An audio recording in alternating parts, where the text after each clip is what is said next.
Russia will either be independent and sovereign or will not exist at all, and I considered it correct and timely to articulate our concerns. Moreover, you can trust me, I saw that the same concerns arose among many other international actors. But considering the global power of the United States, they kept quiet and held their tongues.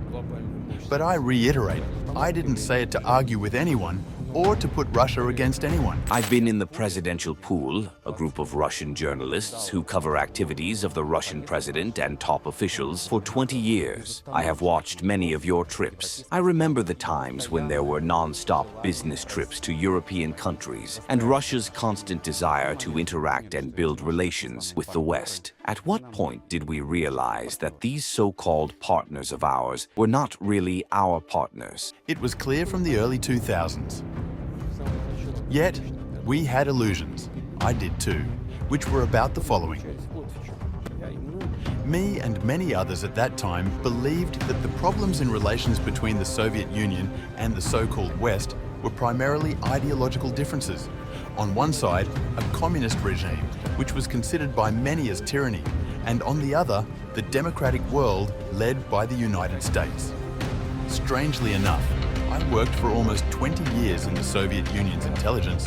I also thought that the main contradictions were of ideological nature.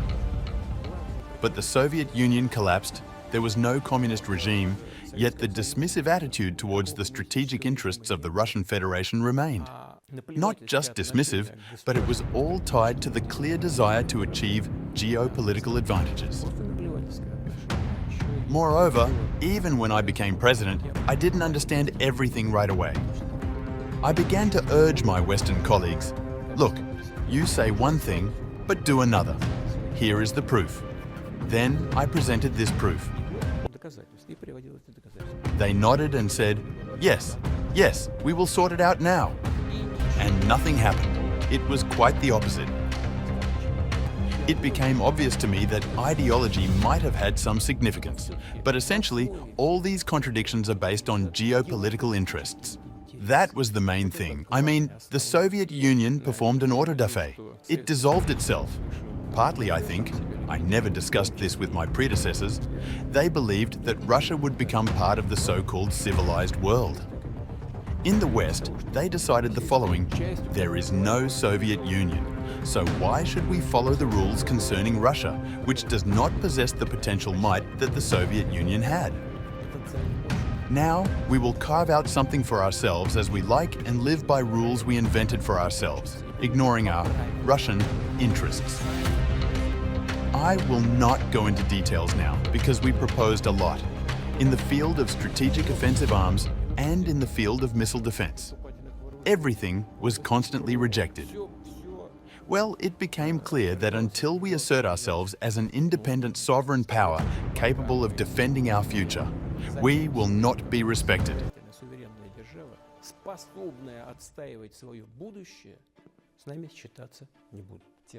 In those relatively recent times when we tried to copy everything from the West, many worshipped the USA in 1990s, when you worked in the St. Petersburg administration, was it really the case that a senior American delegation flew to St. Petersburg and one of the Americans either pushed or was rude to a Russian on the runway, and upon learning about this, you refused to receive this delegation at St. Petersburg administration? Did that happen? Quite remember that. Honestly speaking, maybe it was... Yes, I probably understand now what you're talking about. There was an incident. Honestly, it was insignificant. This American delegation did come to St. Petersburg, and someone from this delegation was very rude to a border guard. Yes, that's what happened. I was recalling whether it was a customs officer or a border guard. It was a border guard. I considered that absolutely unacceptable because a person in uniform, while performing his duties, represents the state, and treating him with disdain means treating our state with disdain. Of course, we didn't refuse to receive this delegation. We worked with them as planned according to protocol, but I simply didn't interact with them. Is it risky to let them understand you, friends, are behaving very hypocritically? Well, yes, in some sense it is risky because Russia opposed those trends that were gaining momentum in the world at that time. By the way, I drafted my Munich speech while on the plane. While aboard, I looked at the draft that my colleagues prepared, put it aside, and rewrote everything from scratch.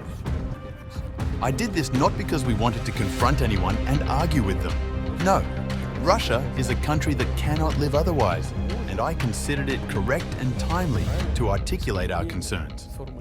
Moreover, you can trust me, I saw that the same concerns arose among many other international actors. But considering the global power of the United States, they kept quiet and held their tongues.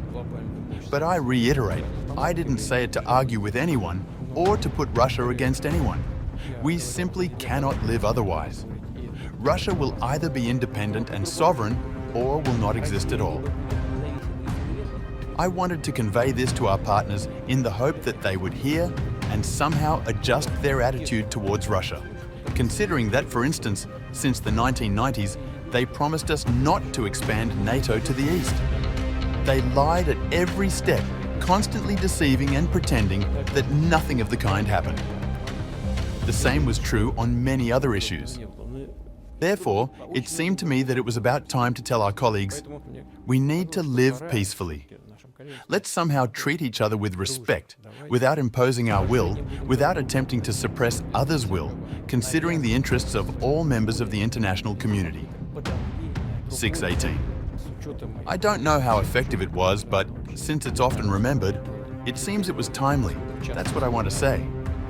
But unfortunately, it was not heard. We constantly, I want to emphasize, constantly made attempts to establish relations that would not lead to the situation we face today and to develop some common rules. As soon as Ivan IV, Ivan the Terrible, said, "No, we remain orthodox," a legend immediately arose that he was cruel, a tyrant, that he was insane, and so on. Although no one recalls what was done by Oliver Cromwell, what happened in England, in France, in such a context. The Western history is silent about this. In any case, it doesn't give such evaluations that it was barbaric, uncivil. But they tried to subordinate Russia even then.